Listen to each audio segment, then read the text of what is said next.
Buenas, bienvenidos, bienvenidas al canal. Como siempre os digo, me encanta teneros ahí detrás de los dispositivos acompañándonos. Y como ya estáis viendo en vuestras pantallas, nos acompaña Ariel Umpierres. Ariel es analista internacional, economista, geopolítico, graduado por la Universidad de París en Economía, Historia Medieval, Ciencias Políticas y también graduado por la Universidad de Georgetown, Washington, en Relaciones Internacionales. La verdad es que es un auténtico privilegio. Podría seguir extendiéndome con su currículum, pero la verdad es que tendríamos que hacer dos directos para ello. Y bueno, no es la intención es ir a lo importante. Y por mi parte, Ariel, muchas gracias por venir, compañero. Bienvenido al canal. Buenas noches, Miguel. Un placer saludarte desde el sur del planeta, desde Argentina. Un placer y estar contigo y tus seguidores, claro que sí. Gracias a ti, Ariel, y la verdad es que, bueno, yo siempre algo estaremos haciendo bien cuando conseguimos traer a tan buenos invitados con ese currículum que yo lo he estado leyendo y la verdad es que chapó, chapó, compañero. Hoy vamos a dar, sobre todo tú, una gran lección sobre lo que acontece en geopolítica. Así que de verdad, gracias a todos los que se están conectando ya, que lo estoy viendo por el chat, se agradece ese apoyo. Y bueno, Ariel, a mí me gustaría empezar por el tema de la geopolítica global, ¿no? La geoestrategia, tan importante hoy en día, ¿no? Cómo ese mundo unipolar, ese imperialismo americano, ¿no? Parece que está tornando, no sabemos si finalmente tornará completamente o no, pero parece que está tornando hacia un mundo multicéntrico, ¿no? Y cómo en esa configuración, en esa reestructuración global, ocupa un lugar muy importante la guerra en Ucrania. ¿Qué opinas de todo ello? Me gustaría que nos hiciera un análisis para empezar, para abrir boca. Ariel, te cedo la palabra, compañero. Gracias, Miguel, gracias. Tú lo has sintetizado perfectamente. Estamos entrando a una nueva etapa de la historia de la humanidad y tenemos hasta, diría yo, hasta el privilegio de ser o actores o espectadores en primera línea de un cambio de época en la historia de la humanidad. Estamos pasando de un mundo que venía siendo unipolar, sobre todo desde la disolución de la Unión Soviética, ya en el año 91. O sea, en estos últimos 30 años se había consolidado un mundo dominado por una potencia, que era obviamente los Estados Unidos, y dominado en todos los planos, no solamente económico, sino que también militar, político, geopolítico, cultural. Nunca nos olvidemos que Hollywood es un arma muy fuerte, muy poderosa en manos de los Estados Unidos. Hollywood, que es el que irradia cultura, esa cultura ejemplar de los Estados Unidos, del modo de vida norteamericano, donde venden un formato.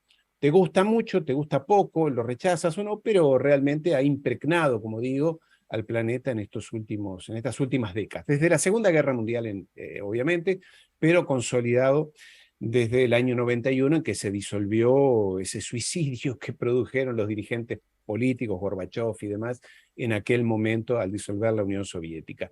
Desde ese momento quedó como único jugador en la cancha, ¿sabes? Ahora que estamos en el Mundial de Fútbol próximo, hacemos una comparación. Quedó uno solo jugando con la pelota, solo él, y claro, hacía todos los goles, obviamente, es fácil así. Y el resto trataba de ir acomodándose en lo que hace a Europa. Recordemos, esto nunca me canso de decirlo, desde la Segunda Guerra Mundial, Europa es un territorio ocupado militarmente por los Estados Unidos, es territorio ocupado. Ya sabemos que en España hay bases militares norteamericanas, no las hay en todos los países del mundo. España aceptó tener bases militares. Italia tiene varias bases militares, pero tiene dos bases nucleares, es decir, los Estados Unidos tienen dentro de Italia bombas atómicas que en algún momento se pensaban que era para arrojárselas a los rusos, a los soviéticos, y allí quedaron y desde entonces siguen estando. Lo mismo Alemania tiene otras dos, Bélgica tiene dos bases militares también de tipo nuclear, Holanda, en fin. Cuando Europa habla de la independencia, de la soberanía, de la política exterior independiente, yo mucho no creo porque, y conozco bien Europa, conozco muy bien Europa, No creo, porque cuando tú tienes bases militares, bases nucleares dentro de tu país, yo estoy ahora en Argentina. En Argentina eso no ocurre, no hay, está bien, tiene otras cosas Argentina, pero en el caso de Europa hay una dominación por parte de los Estados Unidos evidente, directa. Obviamente el embajador de los Estados Unidos está atento a las cosas que dice el gobierno, en este caso español o europeo, y teledirige en algún momento, diría hasta casi que por control remoto, ¿sabes? Por mando a distancia, lo que la política europea tiene que decir. Entonces, ese mundo dominado por una gran potencia, inevitablemente, esto tú decías, yo soy historiador y me he especializado en historia medieval, he visto, he estudiado la subida y la decadencia de varios imperios a lo largo de la historia de la humanidad. Entonces es normal que el imperio, vamos a llamarlo así, o la superpotencia norteamericana empiece a perder poder frente a otros. En este caso, ¿quiénes son los otros? Son esencialmente China, pero esencialmente acá y yo creo que habría que ajustar los parámetros.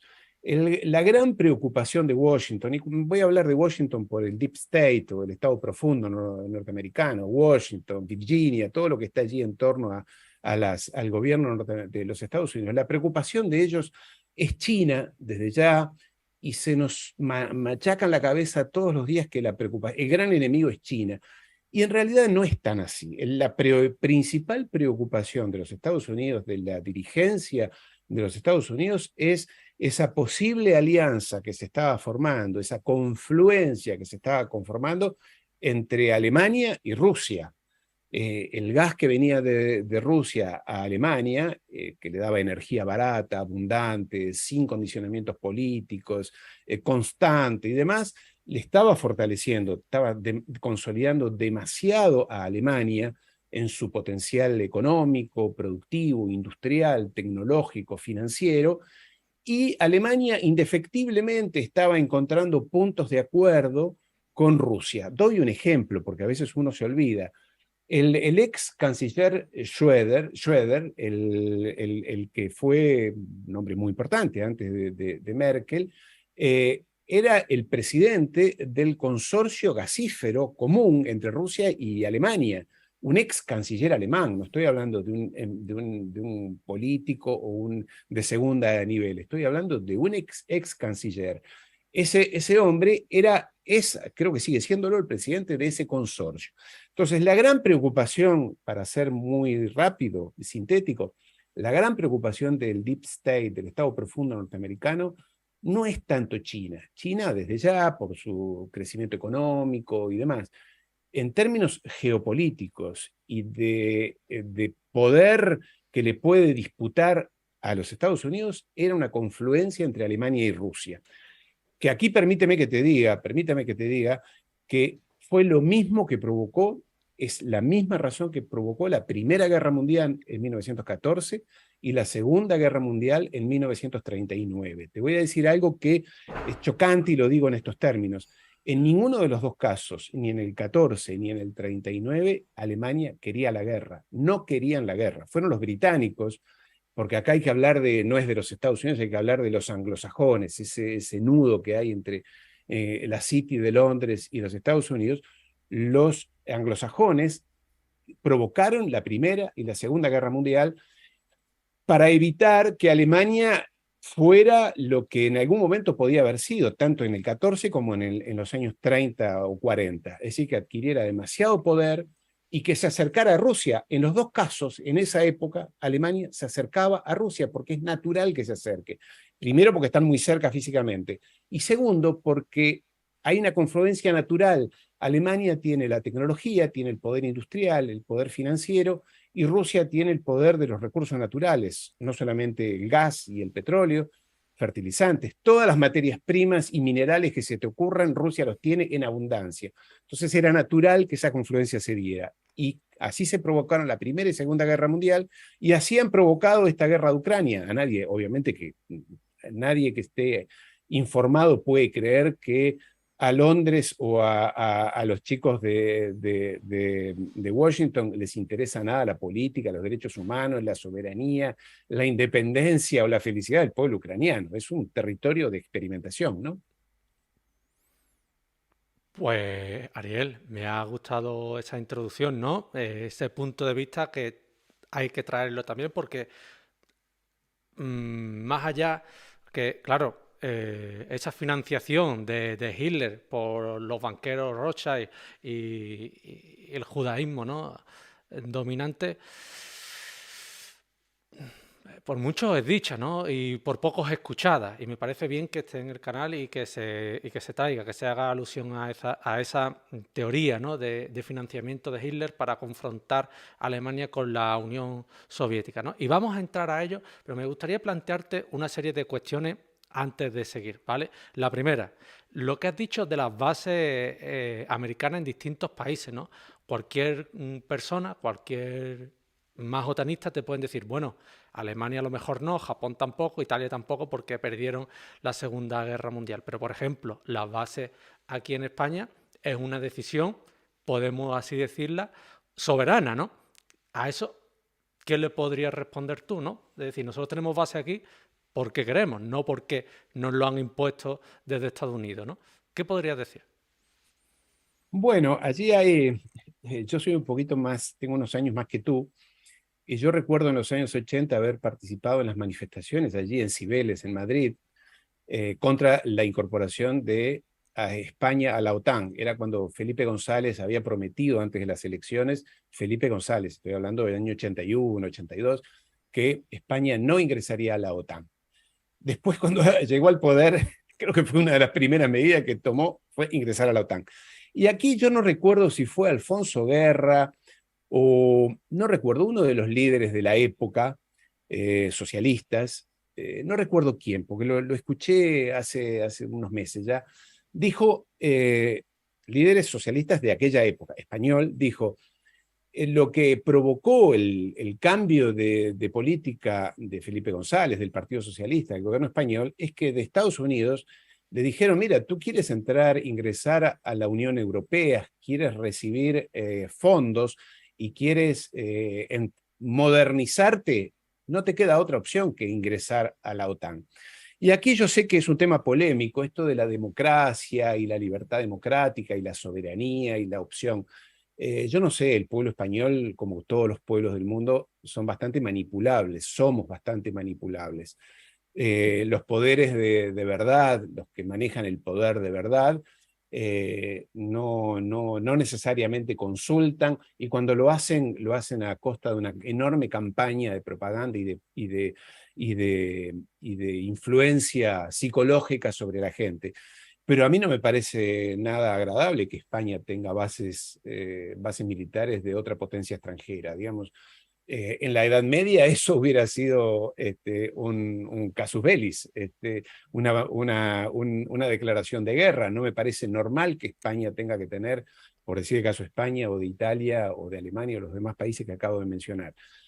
De acuerdo, era el fin de la guerra, tanto Alemania como Italia habían perdido la guerra y desde entonces están sometidos a la influencia. En todo caso, para ir al punto central, lo que todo esto está indicando es que Europa no tiene independencia política en su política exterior. Está condicionada, está dominada, está sometida a los dictámenes a las órdenes que llegan desde el otro lado del Atlántico y desde Londres también. Y para eso hay una corte interminable de funcionarios europeos que felizmente inclinan la cabeza ante lo que el rey indica desde el otro lado del Atlántico.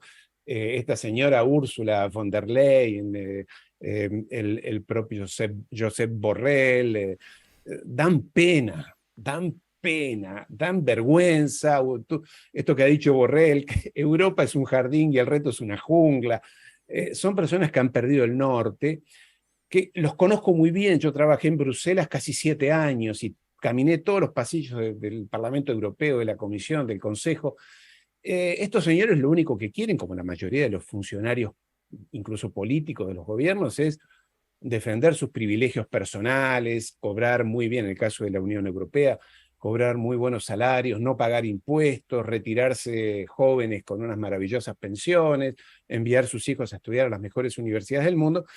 Y no les interesa nada la suerte de la población, más allá de todo lo que dice, no les interesa nada. En todo caso, las poblaciones europeas, estoy hablando, al punto que los han llevado a una guerra.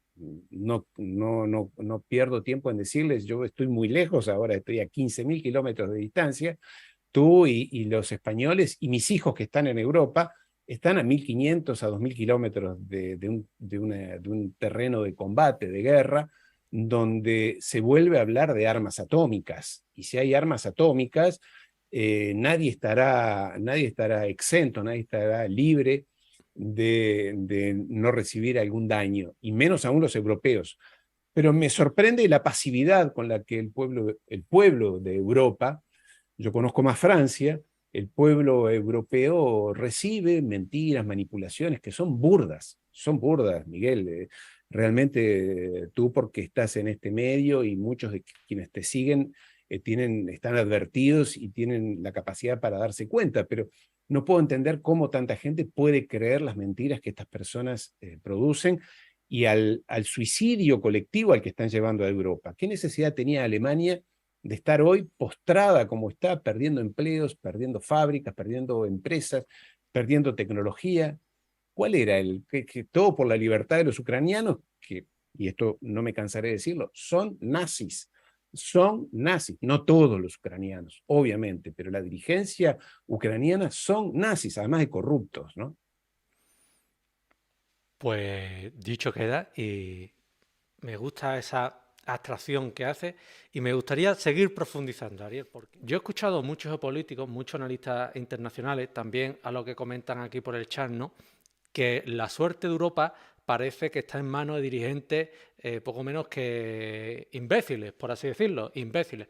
Y yo creo que no es tanto imbecilidad abstracta, no es que sean torpes, no es que sean malos, sino simplemente que no tienen otro remedio en las circunstancias, en el contexto de imperialismo en el que estamos. Es decir, ¿han tenido opción de decir que no verdaderamente los dirigentes europeos, Ariel?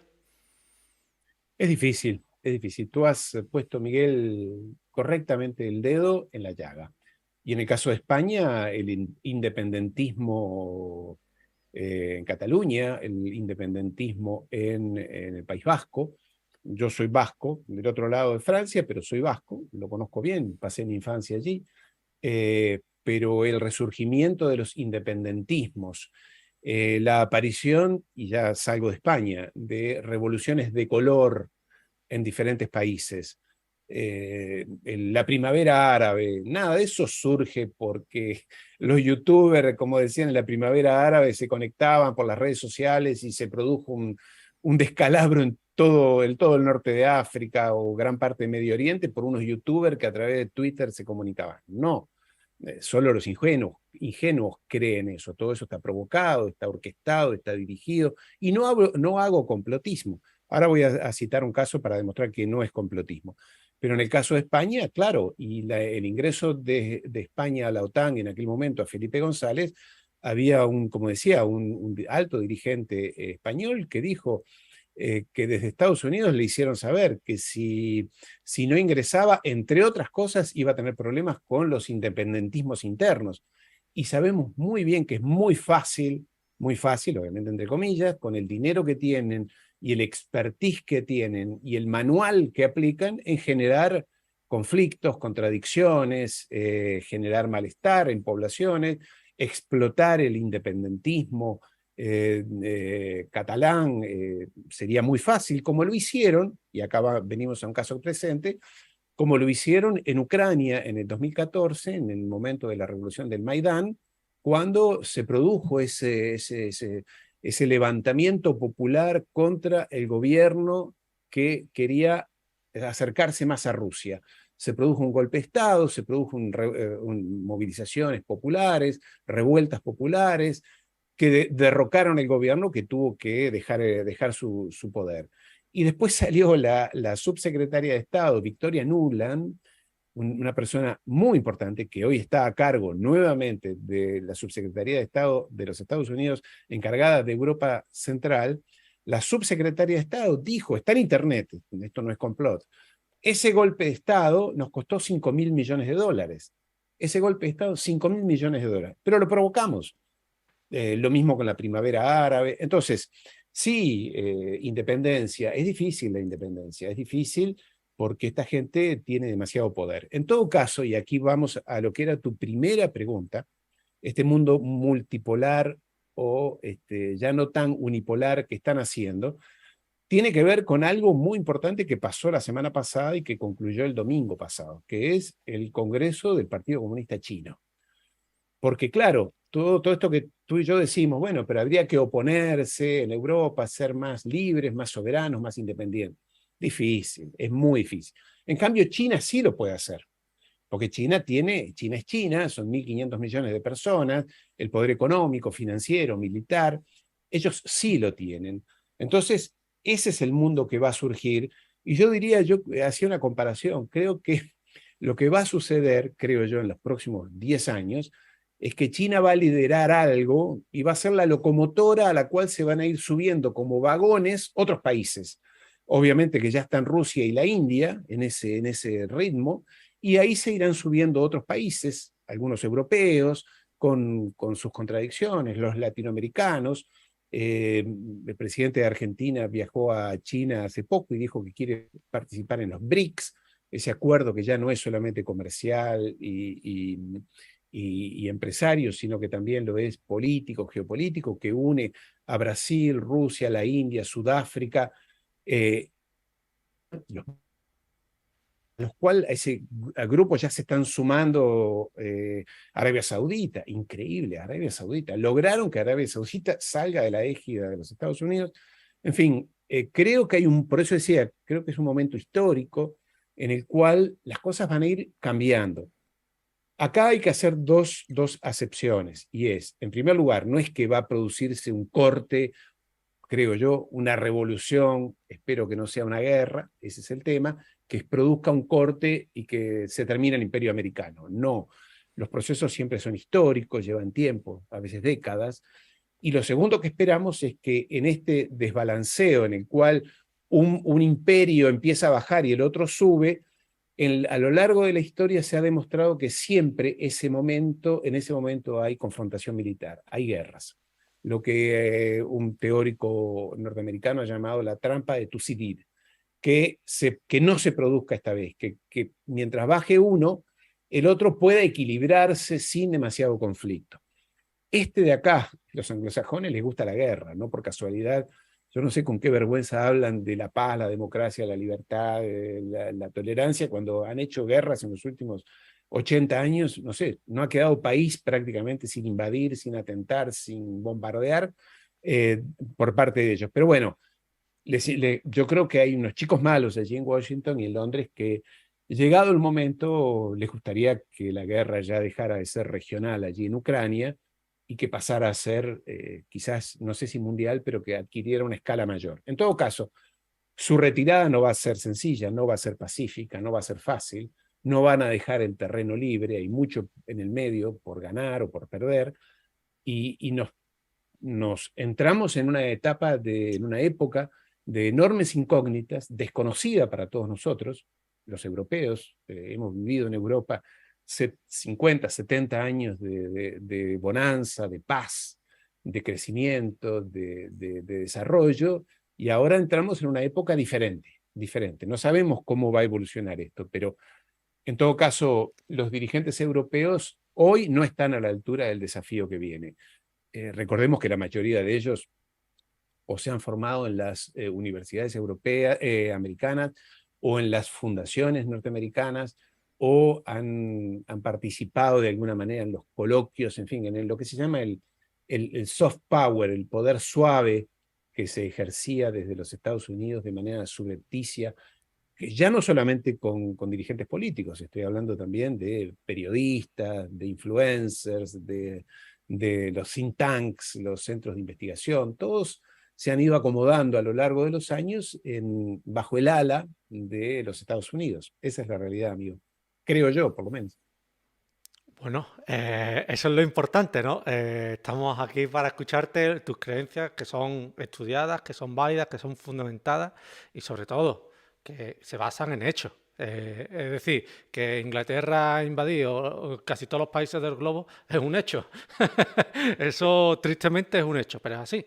Y entonces a mí me gustaría darle otro giro más, ¿no? Ya me está gustando mucho el trazado que estamos haciendo, pero ya hemos hablado de cómo ese colonialismo, ese imperialismo.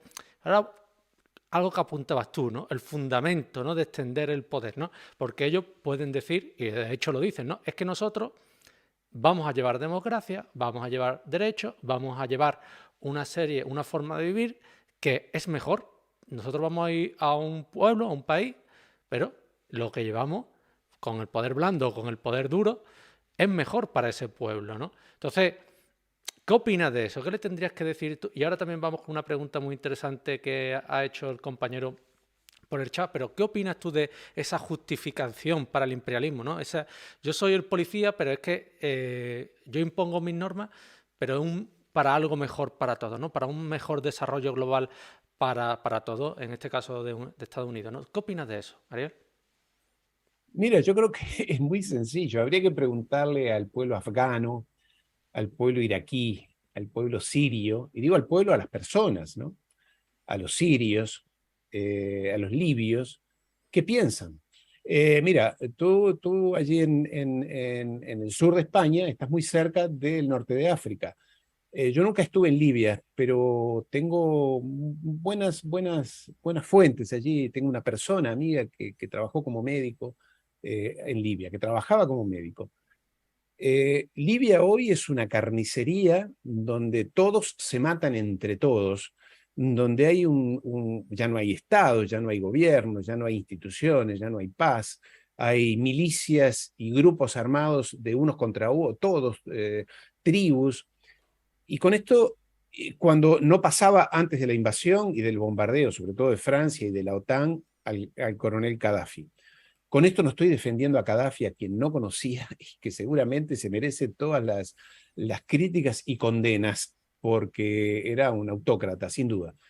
Pero no hay dudas de que Libia era un país pacífico, en expansión económica, en crecimiento, donde los sistemas de salud funcionaban, donde las personas convivían bajo la mano dura, sin duda, la mano dura del coronel Gaddafi. Lo mismo que Irak, había un cierto orden. Yo con esto no estoy diciendo que qué bueno que eran Saddam y Gaddafi o Bashar el-Assad. Estoy diciendo que esto de llevamos la democracia, llevamos la paz, es a todas luces no ha funcionado y no funciona. Al contrario, lo que se ha provocado es el descalabro general de esos países, completos de esos países. Según una estimación, como siempre, estimaciones de una organización internacional, una ONG internacional, en estos 20 años, del 2003 hasta ahora, del inicio de la invasión a Irak, allá en el 2003, cuando las supuestas armas de destrucción masiva, que después hablaremos de eso, contra Saddam, después Afganistán, la primavera árabe, en toda esa región han muerto alrededor más o menos 6 millones de personas. 6 millones de personas. Entonces, no te gusta 6, quieres 5, quieres 4. Es una barbaridad de lo que estamos hablando. Entonces, el resultado de la ecuación es a todas luces negativo y pésimo. Y no solamente porque desde ya es terrible la muerte de las personas. Yo he vivido en África, en zonas de guerra. La guerra y la muerte es algo realmente espantoso, muy espantoso. Pero no solamente han matado personas, sino que han destruido sus infraestructuras. No funciona nada en esos países. Ya no hay luz, no hay electricidad, no hay agua, no hay escuelas, no hay universidades, no hay nada. Y tampoco hay instituciones políticas que puedan poner orden allí. El caso de Libia es clarísimo.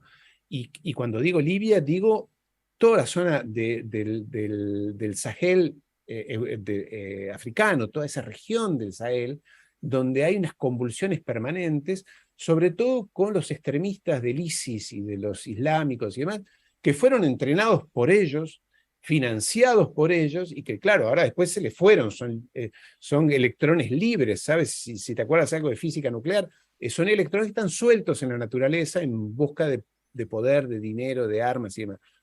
¿Qué es lo que va a pasar? ¿Qué es lo que va a pasar con estos nazis ucranianos que han armado y han entrenado allí en Ucrania, que ahora, cuando esta guerra termine, esperemos que sea lo antes posible, muchos de esos formarán parte de las mafias ucranianas, que ya son muy poderosas, es muy poderosa, y que va a tener en Europa, en la Europa occidental, va a tener el terreno libre para cometer todo tipo de delitos. No lo deseo, pero no puedo dejar de ver la realidad.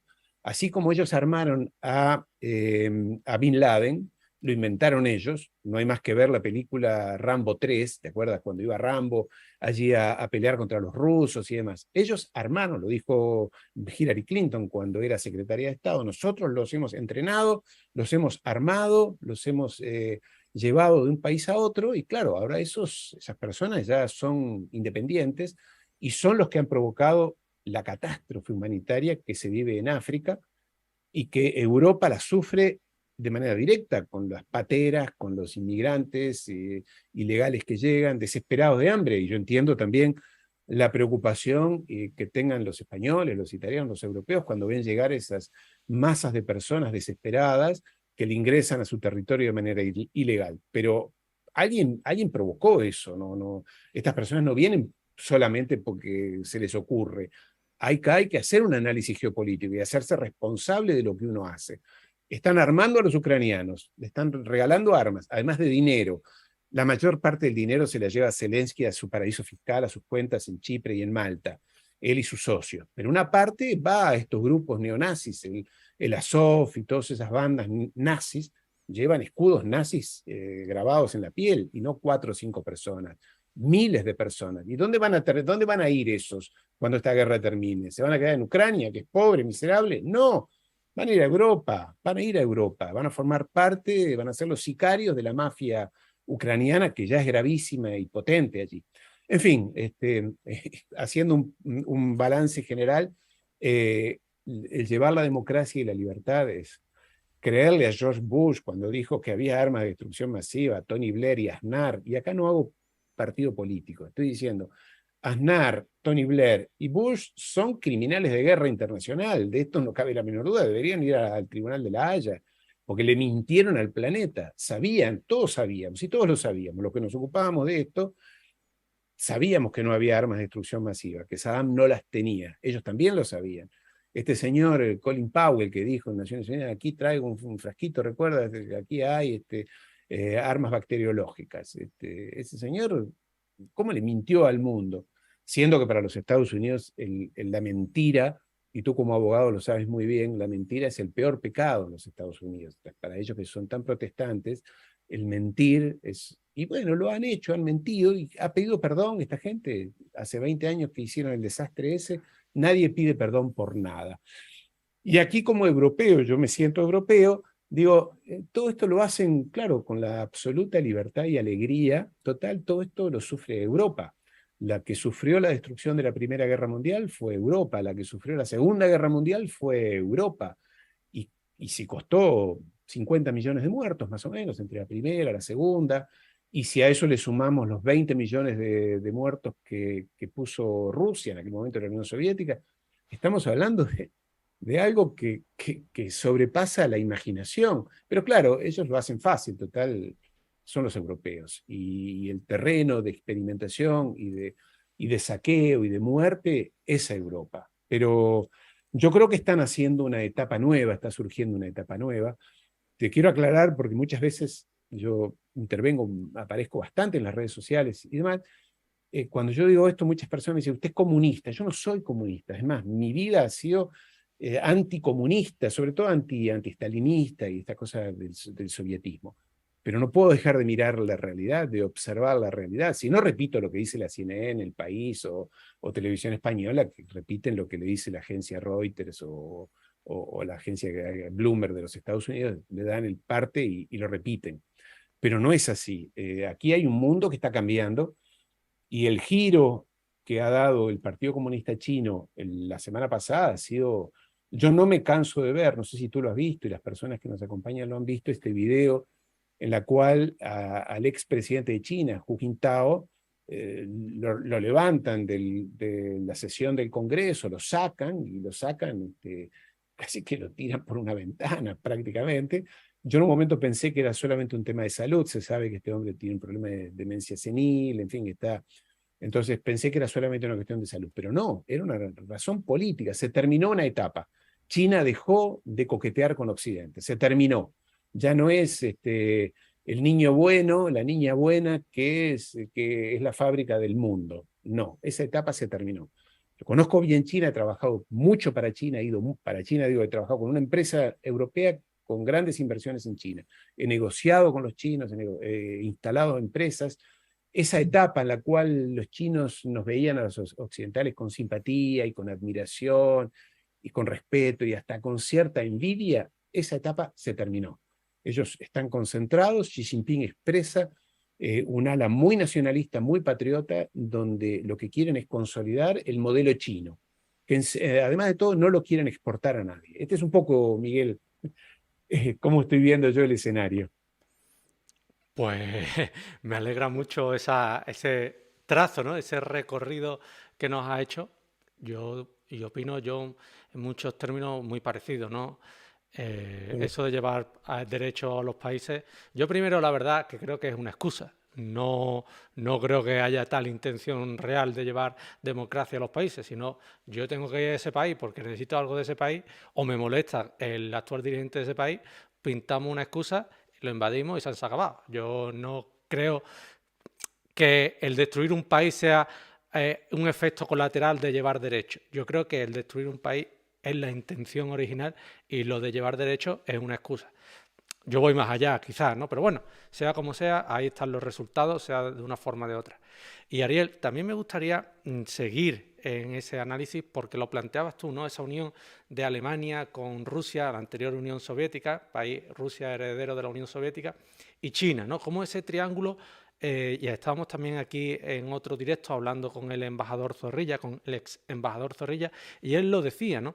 Estados Unidos se ha focalizado en romper esa unión entre Alemania y Rusia, pero no se han dado cuenta que de verdad el problema es la unión entre Rusia y China. Y esa unión es verdaderamente la que puede provocar la ruptura de ese mundo unipolar, ¿no? Y ahí te quiero preguntar yo a ti, ¿qué consideras de esta teoría, ¿no? De que esa unión entre Rusia y China sea la que destruya ese mundo unipolar, entendido destruir en términos metafóricos, ¿no? O no, pero bueno. Y sobre todo también un inciso, como lo pregunta aquí también en el chat, ¿no? Esa unión cada vez más de dependencia entre China y Alemania. Estamos viendo como cada vez hay mucha mayor relación entre China y Alemania. ¿Puede ser también esta una oportunidad para que Alemania se quite el yugo? Es una pregunta larga, extensa, pero yo sé que tú eres capaz de afrontarla. Sí, en primer lugar, yo vi la entrevista que tú le hiciste, excelente entrevista al embajador Zorrilla, un hombre extremadamente lúcido, la suerte que tiene España de tener a alguien de ese porte y de esa valentía. Claro, él lo dijo, no sé si contigo en otra entrevista que le escuché, diciendo, bueno, ahora yo estoy retirado de la función diplomática, puedo hablar con independencia, y lo cual es importante, que alguien pueda asumir la nueva etapa de su vida. Yo lo escuché. Mira, aquí yo creo que lo que ha pasado es que la guerra de Ucrania eh, le deparó tanto a Putin como a Occidente muchísimas sorpresas. En primer lugar, Putin no se imaginó que iba a encontrar, claro, yo no hablo con Putin, no soy amigo de Putin, pero tengo acceso a bastante información y sigo diferentes portales y tengo dos amigos franceses que están allí ocupando cargos importantes en la geopolítica del lado ruso. La sensación que tenemos, o que tengo yo, es que Putin no se imaginó que iba a encontrar tal resistencia del lado ucraniano, no se imaginó que el ejército ucraniano estaba tan preparado, tan bien preparado, tan bien armado para resistir a su invasión. Para dar un ejemplo, nunca los soldados rusos, siendo que yo no soy experto militar, no voy a aventurarme en hipótesis militares. Estoy citando algunos títulos de números que dan idea de algo. nunca los soldados rusos superaron los 100, 120.000 efectivos reales. Del lado ucraniano había entre 200, 300, 400.000. La teoría militar dice que cuando uno invade tiene que invadir 3-1. Si el otro lado hay 100, tú tienes que ir con 300. Esto fue al revés. No desplegó la potencialidad militar que debería o que podría haber desplegado Rusia, habiendo aniquilado rápidamente prácticamente a toda Ucrania. Y yo creo que aquí lo que me parece, y hablando ya en términos políticos, Putin no se imaginó que esa resistencia iba a existir, no se imaginó que Zelensky iba a permanecer en el cargo. Todos pensábamos que Zelensky iba a huir a Londres y punto, a cobijarse en algún lado. No se imaginó que la OTAN iba a jugar tan fuerte, que los europeos iban a jugar tan fuerte en esto, o sea, que iba a haber tal convicción o respaldo de parte europea para mantener la guerra y seguir enviando dinero y seguir enviando armas y sosteniendo ese empeño guerrero que hay en Ucrania. Él no se imaginaba eso. Eso por un lado. Y por el lado de la OTAN, los chicos digo los anglosajones, para ir más sencillo, para no meter, hay que hablar de los que mandan, ¿no? Los que mandan son los anglosajones. Lo que no se imaginaban es que con el tema de las sanciones económicas, Rusia tenía tal capacidad de resiliencia de revertir esas sanciones económicas y no se imaginaba que ese acercamiento entre Rusia y China iba a ser tan sólido, iba a ser tan rápido y se iba a consolidar como se consolidó. Claro, no habrán leído lo que se había escrito y habían firmado dándose abrazos Xi Jinping y Putin 2 semanas antes de la invasión, que fue cuando firmaron ese acuerdo diciendo nuestra alianza no tiene límites.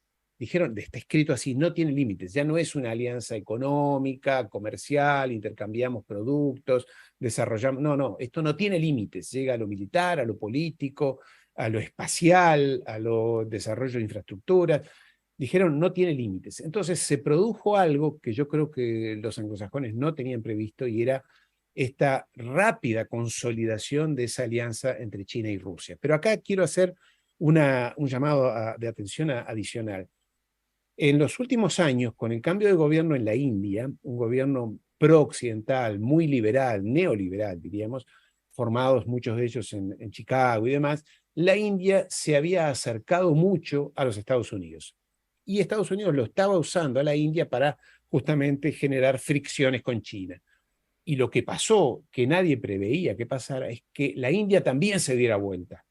Tú recordarás, allá por el mes de mayo se decía, bueno, la India, China no apoyan a Rusia, hay discusión, nada que ver, hasta que se reunieron en la Organización de Cooperación de Shanghái, Putin, lo hicieron por videoconferencia, Putin, Xi Jinping y el presidente de la India, a los abrazos y dijeron, aquí estamos y estamos unidos.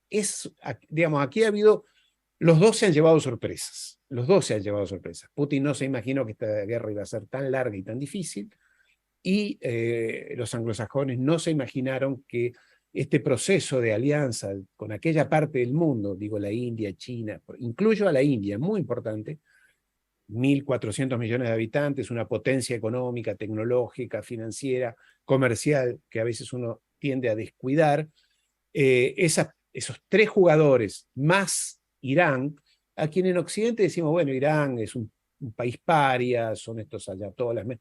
Estamos totalmente equivocados. En Occidente nos cuentan un cuento, una historia de lo que sucede del otro lado del mundo, demasiado infantil, demasiado sintética, donde nos quieren decir que todo sucede de este lado. Los grandes medios de comunicación dicen, la opinión pública mundial condena a Putin. Entonces yo, como soy economista, además de historiador, me he tomado el trabajo de hacer números. Entonces he sumado la opinión pública, ¿qué es? Según el New York Times, El País, los periódicos, el Times. Entonces yo he sumado la población de Europa, vamos a decir que unánimemente la población de Europa, 500 millones de habitantes. Los Estados Unidos, otros 300. Canadá, Japón, Australia, Corea del Sur y algunos países más. Todos sumados son 1.000 millones de personas en el planeta, 1.200. el mundo hay 8.000. ¿Y dónde están los otros 7.000? No son opinión pública. Yo te puedo asegurar, con riesgo a equivocarme, que para gran parte de la población africana, gran parte de la población latinoamericana, y bueno, no cuento China, la India y Asia, porque desde ya que es así, para gran parte de esa población, Putin es un héroe. Es un héroe, porque les ha enfrentado a estos, dicen, me lo dicen a mí, yo tengo amigos en Ruanda, en Tanzania, en Liberia, en diferentes países. Al fin alguien se les ha enfrentado a estos hijos de, ya sabes, al fin alguien les ha puesto, los ha parado. Estos señores han invadido países todo el tiempo. América Latina o Hispanoamérica. A mí me gusta decir Hispanoamérica, pero bueno, a mucha gente se le hace más sencillo. Eh, Hace 2 o 3 días se conmemoró un nuevo aniversario de la invasión norteamericana a la isla de Granada, aquí en América Latina. ¿Tú crees que los habitantes de Granada miran, no digo la élite dirigente, los habitantes, los ciudadanos, miran con simpatía a los Estados Unidos? No creo, no creo. Como la mayoría de los países, no miran con simpatía cuando vienen los soldados norteamericanos con sus tanques de guerra, matan a todo el mundo, bombardean, y después te dicen que es por la libertad. Sí, pero la libertad y la democracia, amigo, me has matado a la mitad de mi familia, no, no es así. Entonces, para volver a tu pregunta, hay un giro, hay un nuevo escenario que viene, y China va a marcar ese rumbo. Y detrás de ella, o junto con ella, yo no diría detrás, corrijo, junto con ella están la India y Rusia. Irán está en ese equipo, hay que mirar con atención en Occidente. Yo, como vivo todo mi tiempo, las 24 horas del día prácticamente, en los medios de comunicación, mirando fuentes de información, recibiendo fuentes de información, es asombroso cómo se niegan los medios de comunicación, se niega la información de lo que realmente está pasando en el mundo. Eh, Realmente del otro lado están pasando cosas importantísimas. Digo, el Congreso de China en estos días se ha hecho una cosa burda, superficial, tendenciosa de lo que realmente está pasando allí. Como digo, el acuerdo de cooperación de Shanghái, los BRICS, las cosas, hoy el mundo está girando allá, no acá. Creemos que es acá y que Europa y que lo que dice Pedrito Sánchez, perdona que hable en estos términos, pero es tan inconsistente tu presidente de gobierno que uno no puede más que... o Macron, tú decías, ¿por qué no son independientes los líderes europeos? Pero si Macron era empleado de Rothschild, era empleado del banco, durante años era su empleado, pero no, esto no es un complot, es público, ¿no? Es más, cuando asumió la presidencia, el señor Rothschild dijo, sí, sí, Macron era un chico muy, muy bien para nosotros, era una persona un empleado de mucha confianza para nosotros.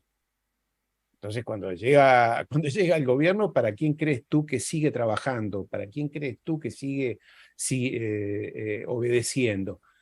Y cuando digo obedeciendo, no estoy diciendo que es un obsecuente, pero digamos, las influencias pasan por allí.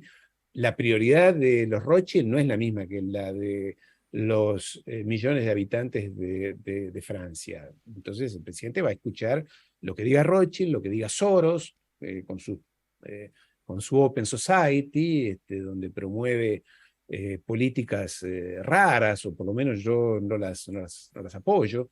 En el caso de América Latina, incentivan el indigenismo, no sé si ahora tú estás al corriente.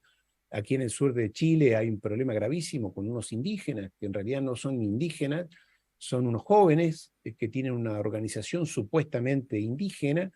Eh, Curiosamente, su sede está en Londres, depende de las Open Society de Soros, donde dicen que hay que devolverle a los indígenas las tierras y que lo que buscan es lo que siempre han hecho los británicos, principalmente los británicos, que son los principales ideólogos, que es dividir para reinar. Lo hicieron con América Latina, allá por el 1800, cuando España estaba distraída por las invasiones napoleónicas, dividieron el continente latinoamericano, que era lo que ellos querían, dividir, hicieron todo este grupo de países que son absurdos. Mira el caso de Uruguay y Argentina, dos países absurdos, ¿no? nunca deberían haber sido separados.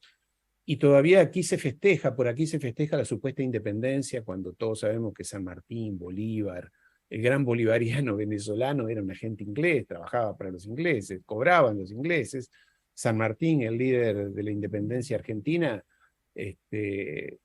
trabajó para los intereses británicos y terminó muriendo allí, en territorio inglés, está bien, del lado francés, pero en territorio inglés. Lo sacaron los ingleses de aquí, en fin, todo. Afortunadamente, todo se está sabiendo, todo se está revelando. Lo que, lo que está por verse es si las personas, no las que ahora están siguiéndonos a ti y en nuestros medios, las personas que nos siguen en nuestras redes sociales, sino digo la mayoría de las personas, están dispuestas a enterarse, a saber, a reconocer la verdad, a saber la verdad, porque las personas parecen muchas veces como muy anquilosadas, ¿sabes? Como muy atadas a repetir lo mismo, a no creer. Lo que tú dices es un complot, son teorías complotistas. No, están escritas, amigo, hay que trabajar, o por lo menos creerles a quienes trabajan y estudian, como es tu caso, el mío y de muchas personas más, ¿no? Pues Ariel, no puedo nada más Perdona, que... ¿eh? No, no, no, te lo agradezco, ¿no? Porque yo me quedo absorto, ¿no? En esa explicación y bueno, por eso ahora me cuesta reconectar a pasar a diálogo, ¿no? Me cuesta ahora de pasar de prestar atención a preguntar, ¿no? Pero yo estoy completamente de acuerdo en la mayoría de cosas que has dicho y bueno, ahí está, ¿no? Yo, en lo que pasó en Latinoamérica también con la descolonización, sí que es verdad que entre las potencias europeas, cuando una tenía una guerra fuera, pues siempre la otra potencia apoyaba a los adversarios. Eso ha pasado así siempre. Nosotros también apoyamos a los Estados Unidos en su independencia de Inglaterra. Pero yo creo que ese apoyo que hacen los anglosajones es una suerte de de nueva colonización. Los anglosajones te ayudan a descolonizarte, pero para ponerse ellos. Nosotros, por ejemplo, cuando apoyamos a Estados Unidos, pues le apoyamos, nos debían un dinero que al final eso no se ha pagado, pero los anglosajones no. Los anglosajones te ayudan a descolonizarte, pero después se quedan ellos, implantan ellos. Y eso fue lo que pasó en Latinoamérica, que a lo mejor dices tú, yo entiendo que un país latinoamericano, que los que estáis allí, que yo os tengo mucha estima, trato mucho con vosotros, Latinoamérica, con todos los de allí, Colombia, por cierto, Colombia también tiene graves problemas de indigenismo, México también, eh, están saliendo muchos problemas, Bolivia también tiene muchos problemas, pero bueno, no me quiero desviar de la temática, que venía a refrendar mi aquiescencia contigo y te quería preguntar, ¿no? Como tú bien has dicho, el polo o el centro parece ser que está tornando hacia Asia, ¿no? Hacia Asia. Y en este sentido, me gustaría que tú nos explicaras o que tú nos comentaras cómo ves el conflicto entre China, Taiwán y Estados Unidos. ¿Puede ser ahí donde surja una nueva Ucrania o tú crees que no hay posibilidad de ello, que China no es Rusia, que Taiwán no es Ucrania, que los intereses son distintos en esa zona para Estados Unidos? ¿Tú qué opinas que puede pasar en Taiwán? Mira, el riesgo está, sí, Miguel, sí, el riesgo está y como siempre, eh, lo que buscan los anglosajones es siempre generar las guerras y que otros las combatan, que otros pongan, como dijo, creo que fue Borrell, hasta el último ucraniano, sí, hasta el último ucraniano, ellos, que ellos se mueran hasta el último, por eso les mandaremos armas y demás. Yo creo que lo que buscan los anglosajones es desbalancear, en el caso de Rusia, con Ucrania, es decir, Ucrania era un enclave vital para Rusia por muchísimas razones. Entonces le generamos una guerra, le generamos conflictos allí, provocamos que Rusia pierda energía, pierda recursos, se separe de Alemania, se divorcie, ¿verdad? Y quizás tengamos suerte y hasta Putin pueda caer. Bueno, nada de esto ha sucedido, en fin, las cosas han evolucionado de una manera distinta. En el caso de China, la cosa es un poquito diferente porque, claro, China es China. Imaginar un enfrentamiento directo entre los Estados Unidos y China es impensable. pero yo me he equivocado tantas veces en mis análisis que debo decir que hoy creo que no, pero no lo sé, porque conozco bastante bien a los chicos de Washington y son capaces de ir contra lo impensable.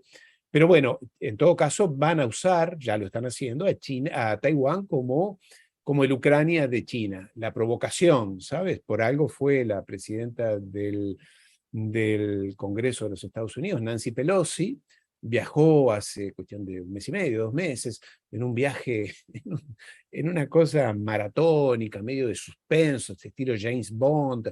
Nadie sabía dónde estaba su avión porque tenían miedo que los rusos lo derribaran. Una pavada, mira si los rusos van a derribar el avión de los chinos, lo derribaron, de la congresista.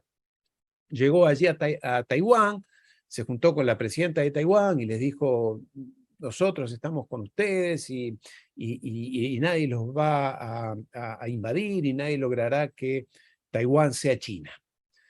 A lo cual, bueno, los taiwaneses, y se fue, como hacen siempre, te dejan a ti, te dicen, hay un dicho que, mira, para agregar una cuota de humor, Miguel, había creo que fue campeón del mundo de boxeo argentino, es una frase que yo me enteré hace pocos días, campeón del mundo de boxeo. Y él le decía, se llamaba Bonavena.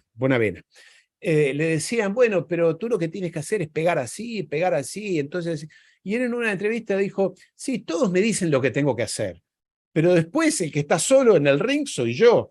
Y decía, y cuando subes al ring, hasta el banquito te quitan, ¿sabes? El banquito donde se sientan, te dejan solo. Esto es lo mismo. Esta señora fue a Taiwán, los otros fueron a Ucrania, y dijeron, ustedes tienen que enfrentar a ese demonio por la libertad, pero después se van, y los que ponen los muertos, y los que ponen la destrucción de sus países son los ucranianos, y serán eventualmente los taiwaneses. Esta señora fue allí, los alentó, les dijo, sí, usted tiene que resistir a la prepotencia de China. Claro, para China, así como para Ucrania, para Rusia es vital desde el punto de vista de su seguridad Ucrania, para China Taiwán es vital desde el punto de vista comercial. Más allá de temas históricos, políticos, de su nacionalidad, son el mismo pueblo, es una pequeña isla. ¿Por qué? Porque en esa zona, en ese estrecho de Taiwán, por allí salen las exportaciones chinas y por allí ingresan las materias primas chinas y por el mar de China meridional. Entonces, quien obstruya esa región, quien provoque conflicto en esa región, después se puede extender al estrecho de Malaca, una región un poquito más alejada, que es donde está concentrada la flota de guerra norteamericana, está allí. Ahora también, no sé si España no ha enviado, Italia ha enviado también fragatas de guerra, Francia, Inglaterra, obviamente, los británicos con ese acuerdo que hicieron con Australia, con Canadá, el AUKUS, ¿no? Vamos a hacer una potencia militar en esa zona contra China, porque es un peligro de China. Lo que buscan es provocarla, y van a usar a Taiwán como excusa, digamos, y están haciendo lo que hacen siempre con el soft power, generando una opinión pública, manifestaciones, ONGs, medios de prensa que hablan de China y del demonio chino y lo que terrible que son los chinos, cuando los taiwaneses la verdad, hace 70 años que viven con China, conviven, cada uno hace su vida, 70 años, nunca pasó nada. Ahora, resulta que ahora China es un demonio y que quiere invadir a Taiwán. Obviamente que para eso ponen dinero a los dirigentes políticos taiwaneses, en fin, la táctica de decir, mira Miguel, yo el otro día hablaba con alguien con Estados Unidos, le decía, pero ustedes ni siquiera inventan nada nuevo, siempre usan la misma táctica, corrompen dirigentes políticos, les ponen dinero a otro, compran periodistas, los medios de prensa, hacen algunas ONGs que mueven el tema y generan conflicto. Lo que han hecho, y discúlpame que me inmiscuya en un tema típicamente español, lo que hicieron con Cataluña. Yo recuerdo Cataluña, ir a Barcelona, sí, el catalán, pero era algo maravilloso. ¿Quién generó tanto patriotismo catalán? Lo han generado estos señores. Y esto para España es un peligro, es una espada de Damocles. Si tú haces algo que no nos gusta mucho, esto que en Cataluña puede convertirse en una verdadera explosión. Entonces, doy un ejemplo cercano a los españoles, quizás muchos españoles no estén de acuerdo conmigo, pero créanme que algo de esto hay. En todo caso, con Taiwán, la intención de los Estados Unidos es hacer algo parecido. Sí, te Decía escucho. que ayer mismo salió un informe de la policía que daba a conocer que las Open Society, las organizaciones de Soros, estaban financiando el movimiento independentista para que se volviera a llevar a cabo una votación de independencia con los medios telemáticos, con los medios electrónicos, para que no se pudiera rastrear y no se pudiera imputársele a nadie el haber organizado ese referéndum, pero que se iba a llevar a cabo, y que eso se estaba llevando a cabo con dinero de las distintas organizaciones de George Soros. Entonces, ahí hay distintas teorías de si lo promueve Rusia, de si lo promueve Estados Unidos, pero lógicamente viene de fuera. Y como tú bien dices, es algo que los americanos, dices tú, lo habéis hecho siempre, pero ¿para qué van a cambiar si les funciona bien, ¿no? Corromper a los dirigentes, la ONG. Modo muy antiguo, ¿no? Pero muy útil. Sí, en el caso de Soros, yo creo igualmente que hay un cambio, que sí hay un cambio eh, en los, en los últimos 20 años. Soros expresa un cambio que expresa en realidad una visión diferente. Él no lo hace, todo esto que hace, no lo hace por un interés necesariamente económico. No quiere dominar a España económicamente o no quiere dominar a Chile con esto del indigenismo, como tampoco quiere dominar a Europa con todas estas políticas que él promueve, política de género, el tema del transexualismo, que los niños tienen que ver cuál es su identidad de género. No hay detrás de ello un interés necesariamente económico. Aquí lo que hay es una cosmovisión. Acá hay una visión religiosa, que es un debate o es una charla para otra, porque es muy largo y muy amplio. Pero es el tema que yo más estudio desde hace unos años, porque yo no encontraba la razón para que se hiciera tanto desequilibrio a nivel global. En el caso de España, por ejemplo, lo que esta gente busca es destrozar, es terminar de romper la sociedad cristiana occidental. Ellos lo que buscan es destruir el sistema occidental cristiano. Ellos tienen una cosmovisión que es talmudista, que está expresada en el capítulo 16 del Apocalipsis de la Biblia, que es la llegada de todas las plagas y que el mundo será feliz, podrá entrar en una etapa de felicidad que durará 1000 años, el milenarismo, al cabo de un proceso de terribles calamidades, de terribles catástrofes que incluyen guerras, revoluciones, confrontaciones, en la cual este periodo de calamidades que vivirá el mundo concluirá con que Satanás será encadenado. Digo la Biblia, no estoy reproduciendo lo que dice el capítulo 16 del Apocalipsis. Ellos creen eso y creen que el milenarismo es el futuro de la humanidad. Y entonces acá muchas personas, quizás no estén muy advertidas en estos temas, dirán, pero ¿qué está diciendo este hombre? Primero yo soy ateo, o sea que de religión nada, pero sí de análisis sociológico y político. ¿Qué dirá este hombre que está hablando de teorías? Les recuerdo, quizás no conozcan lo suficiente, en los Estados Unidos hay más o menos 40 millones de evangelistas, sionistas, extremistas que creen esto que yo acabo de decir. Para dar un ejemplo, la mitad de la población norteamericana cree en la existencia de los ángeles. Cree que hay ángeles que rigen la vida de las personas. Los neoliberales, que son los que comandan la política exterior, sobre todo norteamericana, adhieren a estas teorías, que las expresó de una manera más filosófica Leo Strauss, este inmigrante alemán judío que llegó a los Estados Unidos allá en los años 50 y que fue un teórico, filósofo en la Universidad de Chicago, muy importante, y de Columbia también. Todas estas teorías que parecen alucinantes, venidas de otros planetas, son el tema central, el nudo central de la geopolítica de hoy. Todo lo demás es secundario. Pero bueno, da para otro debate. En todo caso, ¿Dividir España? Claro que sí, les encantaría dividir España, les encantaría que los españoles vuelvan a pelearse en una guerra civil.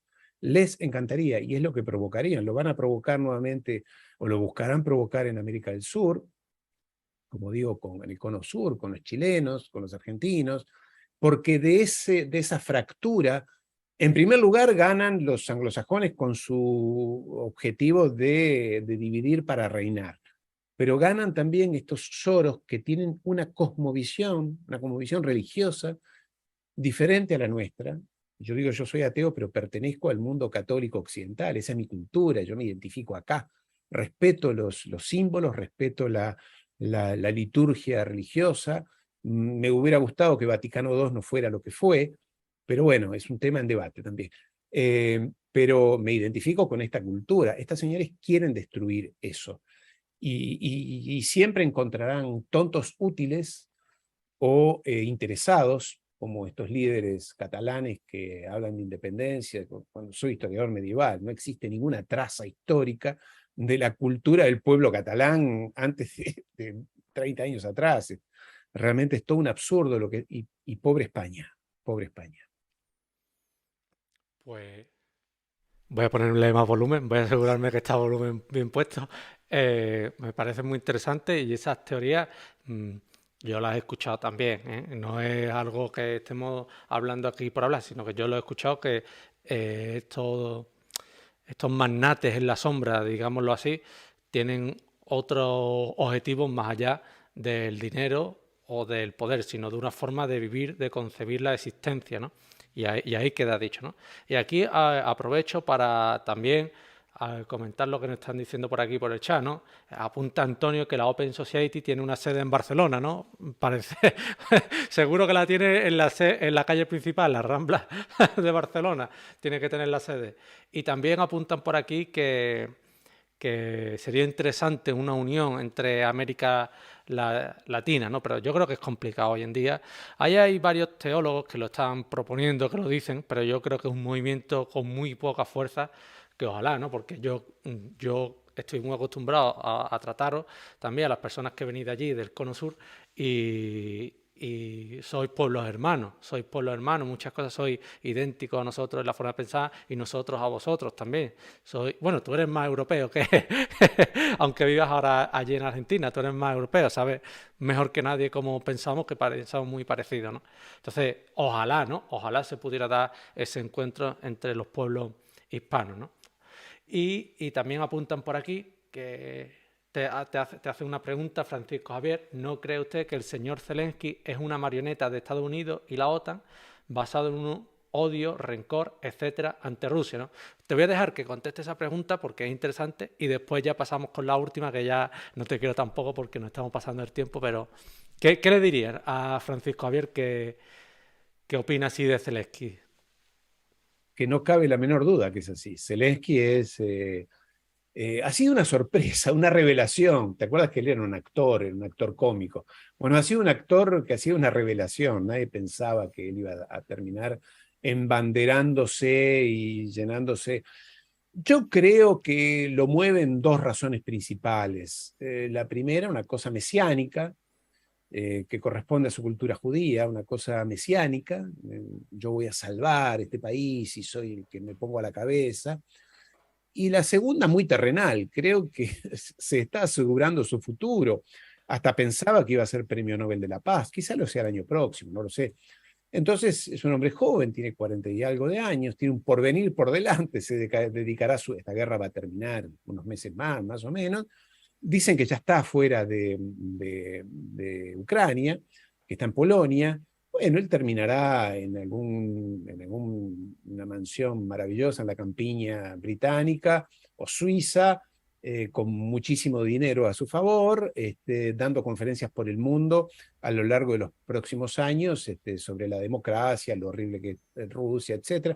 Algo parecido a lo que hizo Gorbachev en estos últimos 40 años. Tenía su sede, la sede de su fundación en la Quinta Avenida de New York, en los Estados Unidos, y daba conferencias, cobraba por eso 30, 40, 50 mil dólares cada conferencia, que es más o menos lo que cobra Felipe González cada vez que da conferencias, el que es un poco más barato. Aznar es más caro, Aznar es más caro. Eh, en fin, digo Aznar y Felipe González, no importa el partido político, los dos son lobistas de empresas, de bancos y demás, pero bueno, eh, ese es el futuro de este personaje. Pero tú hacías mención a algo que quería comentarte, ¿qué era lo que me comentaste en la primera parte de tu comentario recién? Que La se me unión, escapó. la unión de Latinoamérica, ¿no? Ah, la Unión de Latinoamérica, sí, muy interesante. Y acá, como somos amigos y estamos en confianza con amigos, yo digo lo que pienso, ¿no? Más allá de todo lo que se le acusa al rey Juan Carlos, justificado, su dinero escondido en paraísos fiscales, su voracidad por el dinero, su frivolidad con las mujeres y terminar como ha terminado escondido allí y haber llegado como llegó, habiendo traicionado a su propio padre para ser rey, en fin, toda yo siempre tuve la convicción, ahora parece que está. Matando a su hermano también. Bueno, yo no me animaba a decir eso Bueno, porque, claro, esa muerte sospechosa, como la muerte sospechosa de su hijo la semana pasada, ¿no? De Albert Solá, allí. Curiosamente, el hombre sano, fuerte como un roble, entra a un bar antes de ir a la televisión, mueven la cámara de seguridad, se muere y vuelven a poner la cámara de seguridad del bar donde. Cosas raras que suceden. No, no, no hagamos, Miguel, no hagamos teorías complotistas. Pero aquello de que también, ¿qué tuvo que ver él con el 23F? Yo siempre tuve la convicción de que estaba, después que no, en fin. Más allá de todo eso, que son muchas cosas, lo que yo siempre le reproché a Juan Carlos es que no hubiera retomado ese vínculo con América Latina, con América hispánica. Hispanoamérica le debe todo a España. Deberíamos y sentimos un enorme agradecimiento, los que somos latinoamericanos. Lo mío es muy acotado, pero yo siento mi corazón también en Hispanoamérica. Lo dice el amigo Marcelo Gullo en su libro sobre la leyenda negra.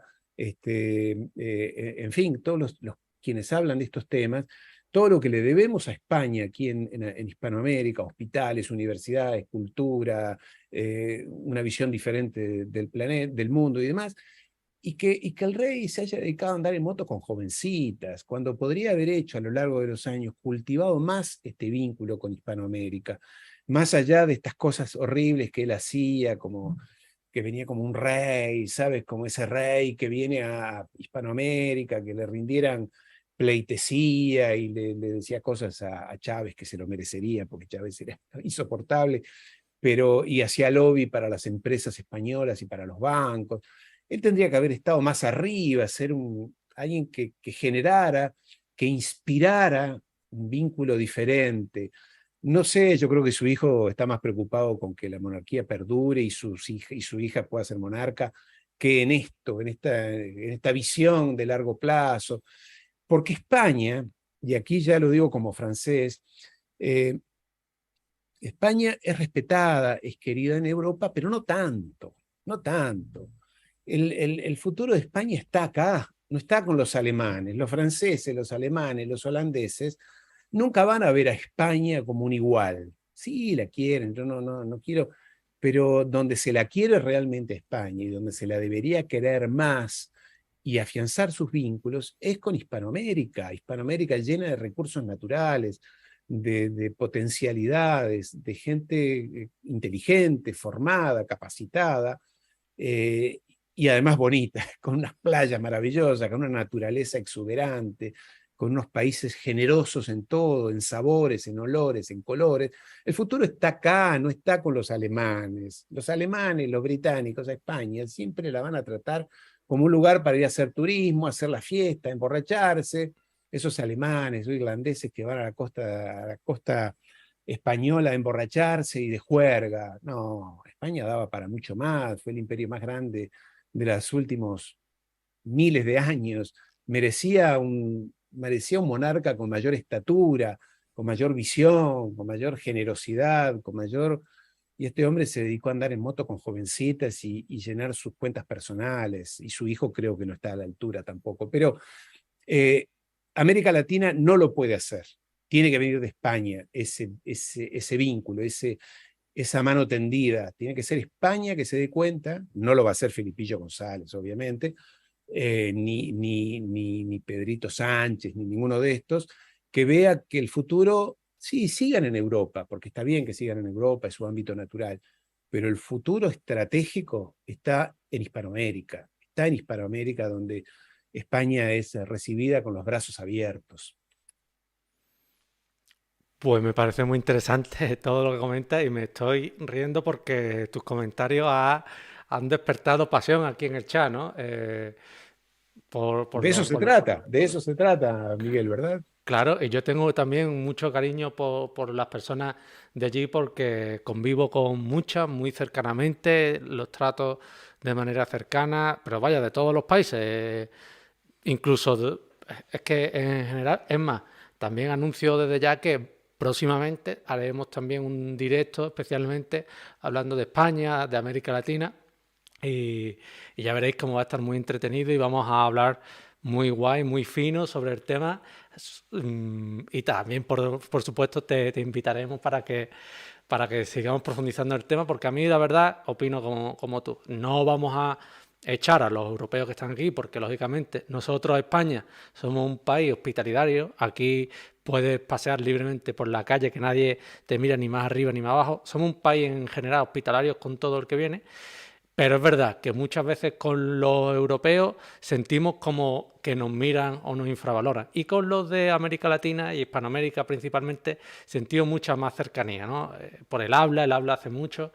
Y así que, efectivamente, como dice aquí Antonio, tratarnos como hermanos, de igual a igual. Ojalá llegue algún día en que exista esa unión y por nuestro pequeño canal intentaremos que así sea. Y Ariel, me gustaría ya tocar el último punto, que estoy viendo que no estamos saltando ahora, pero me gustaría tocar el último punto, el tema de cómo las materias primas, cómo la economía están formando una suerte de guerra paralela a la guerra de Ucrania, ¿no? Cómo esa geoeconomía es tan importante en nuestro día a día y cómo es tan importante para ese cambio de mundo multipolar a un mundo multicéntrico, ¿no? ¿Cómo valoras tú esas tensiones que se están dando en la geoeconomía? Sí, Miguel, las materias primas, como siempre, son estratégicas. La guerra de Ucrania lo ha demostrado. Rusia no solamente produce gas, petróleo y fertilizantes, sino creo que es la escala completa de la química. Todos los minerales, todos los recursos están disponibles en ese país. Y la guerra y las sanciones aplicadas allí ha generado un descalabro a nivel global de empresas que no tienen acceso o que se les complica el acceso a materias primas. De todas maneras, yo creo que la materia prima que va a ser más importante en las próximas décadas es la inteligencia. Quien digo como país, ¿no? Aquel país que tenga acceso a materia gris, a inteligencia, que trabaje en equipo, ¿no? Desde ya, no algún inteligente iluminado, sino que sepa trabajar en equipo, va a ser el insumo determinante para las próximas décadas. Ya lo es, ya lo es. Y allí es donde los Estados Unidos están sumamente preocupados. Hoy el depósito de, eh, de patentes de alta tecnología es China quien más deposita, registra patentes de alta tecnología en el mundo, más que los Estados Unidos. La cantidad de papers publicados, que es otro índice, otra estadística, otro barómetro de cómo están quienes más publican papers de alta tecnología son los científicos y los investigadores chinos. Eh, y esto tiene que ver con Taiwán, que tú decías al principio, hace un rato, Miguel, el tema de Taiwán. Taiwán lo que más interesa y preocupa a los Estados Unidos es que es el primer productor mundial de semiconductores, de chips, esos chips que hay en todo, en los coches, en los teléfonos celulares, en las computadoras, en el lavavajillas, en el lavarropas, en todo hay chips de semiconductores. Taiwán es el principal productor mundial de semiconductores. ¿Qué han pedido Estados Unidos con esto ahora? Que no le venda a China, porque China necesita, como todo país desarrollado, necesita En armas, por ejemplo, también se usa todo esto, satélites, todo esto necesita semiconductores. Entonces, China en esto lo ha dicho Xi Jinping, uno de los objetivos es lograr la independencia de semiconductores en la próxima década. Estamos hablando de semiconductores de 9 nanómetros, estamos hablando de algo de tecnología de superpunta. Para lograr competir, y la competencia ya está ganada, ya lleva un trecho de avance largo China en el área de la inteligencia artificial, que es el área tecnológica más importante para las próximas décadas. No solamente para el coche autónomo y demás, sino por toda una cantidad de aplicaciones que tienen que ver con la medicina, con la salud, con lo militar, la inteligencia artificial. Y China ya le ha ganado, le ha sacado varios cuerpos de ventaja a los Estados Unidos.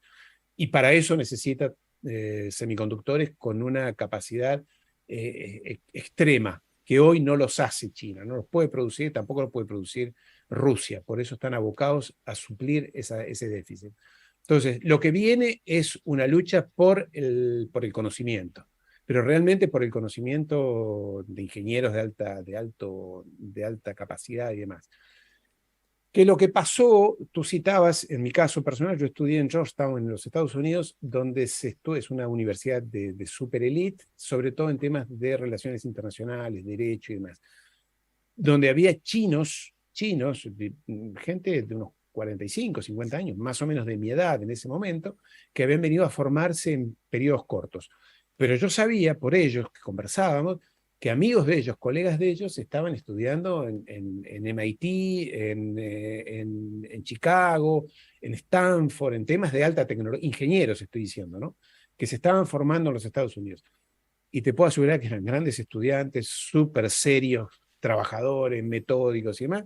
Y durante muchos años China envió a los Estados Unidos principalmente, a Alemania también, pero a los Estados Unidos, a formarse en estas tecnologías, en hipercalificados. Y han regresado, porque todos regresaban.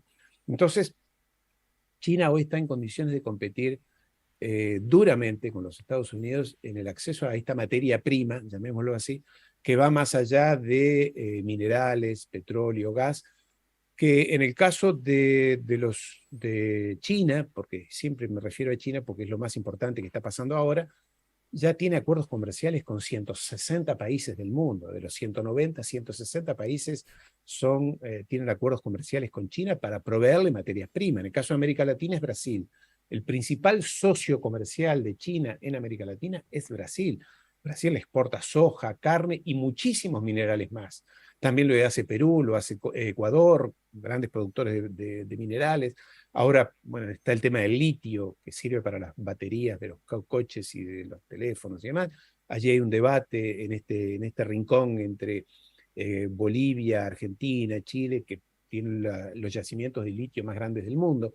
En fin, pero ¿qué hace China? Lo que haría cualquiera, hace acuerdos comerciales. Te quiero comprar tu petróleo, tu soya, tu carne, tu litio, lo que sea. Tú me lo vendes y punto. No me interesa cuál es tu régimen político, si eres más democrático, si eres menos democrático, si eres más populista o más de izquierdas o de derechas. No me importa, no me inmiscuyo en tu política, no cambio tu política, que es lo que han hecho los británicos durante los últimos 200 años en América Latina, dando golpes de Estado, sacando y poniendo presidentes, sacando y poniendo... Esto no va a suceder con los chinos. Entonces, creo yo que no va a suceder, o por lo menos no de esa manera. Ellos tienen acuerdos comerciales con todos los países y con todos hacen lo mismo. Les interesa algo, lo compran o hacen acuerdos comerciales. Les recuerdo a los europeos que Italia y Alemania son dos centros, epicentros muy importantes para la ruta de la seda, la famosa ruta de la seda. Son dos epicentros logísticos muy importantes, el puerto de Hamburgo y Trieste en Italia, son los epicentros para la llegada han comprado los puertos, o un porcentaje importante de la operación de esos puertos, también en Venecia, en el sur de Italia y demás, compran la operación de los puertos para que lleguen sus barcos y poder comerciar.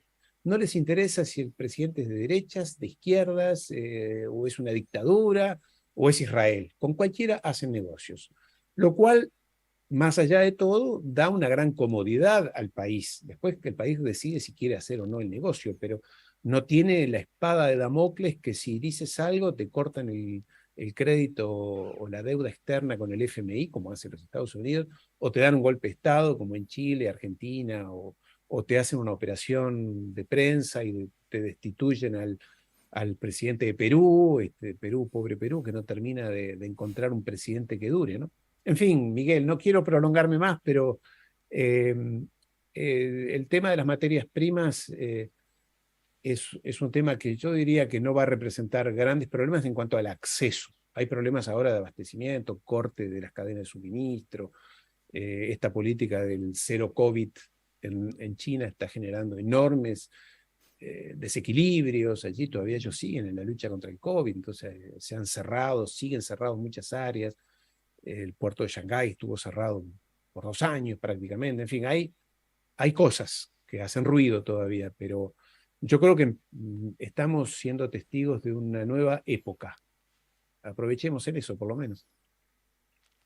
Bueno, pues cuando hay cambio, también es época de oportunidades, ¿no? Como decía también el anterior invitado, aprovechémoslo por ahí y aunque sea algo malo, esos cambios o haya conflictos o como venga, pues un cambio siempre es oportunidad para nosotros también cambiar a mejor, ¿no?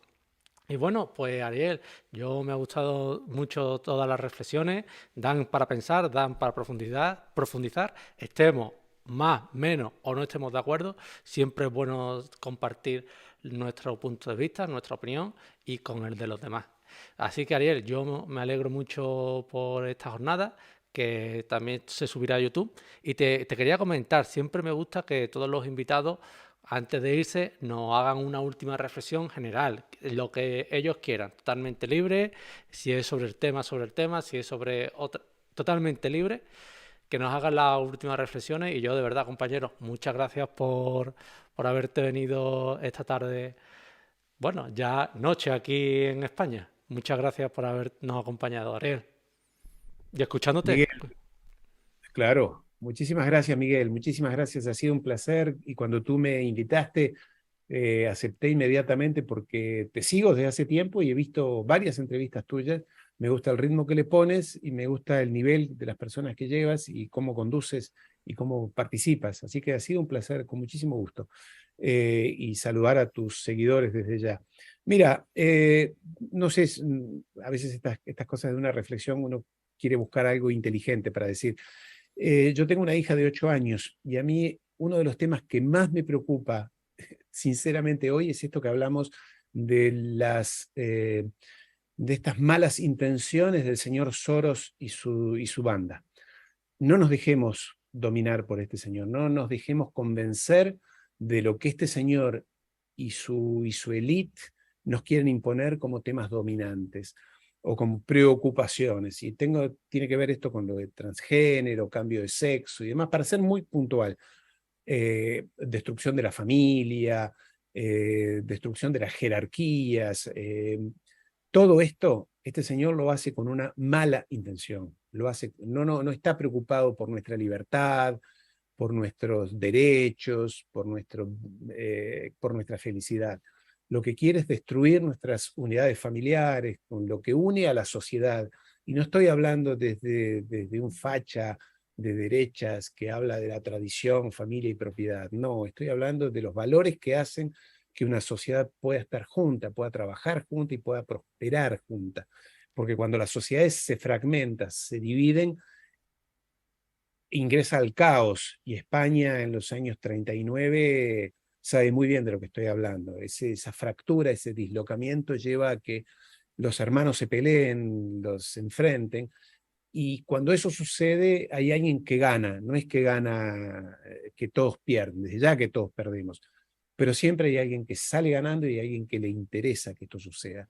En todo caso, yo estoy muy alerta a este tema porque está circulando en las redes sociales y hasta de la manera más sutil, tú sabes, yo digo, tengo una hija pequeña, hasta en los cartoons, hasta en las cosas más, así, más anodinas, están filtrando esa ideología corrosiva, esa ideología asesina, que lo que busca es dividirnos y destruir a nuestros jóvenes y destruir nuestras sociedades. Entonces, este es el principal motivo por el cual yo, sinceramente, teniendo una hija de 8 años, que va a cumplir 9 años, me siento responsable por ayudar a dejarle un mundo mejor, que no sean los malos de siempre los que vuelvan a ganar. Así que un saludo muy grande, Miguel, y bueno, que podamos ser felices. Y gracias. Gracias a ti, Ariel, de verdad. Y como punto anecdótico diré que ya a George Soros le tiene que quedar poco tiempo de vida. Ya el hombre ya está mayor, ya no sé cuánto tiempo ha durado, aunque las malas hierbas cuesta, pero a ver, Jan. Sí, mira, pero mira el amigo Kissinger. Todo el daño que ha hecho ese hombre en el mundo, tiene 99 años. Ojalá, yo no estoy hablando, no le estoy deseando la muerte a nadie, y menos a un anciano, pero hay personas, tanta gente buena que termina perdiendo su vida mucho más joven. Este señor sigue. Bueno, pero igual ya su hijo ha tomado la antorcha, ya es él, su hijo, el que conduce todos los negocios familiares. Un saludo. Un fuerte abrazo, Ariel, un fuerte abrazo. Gracias. Gracias.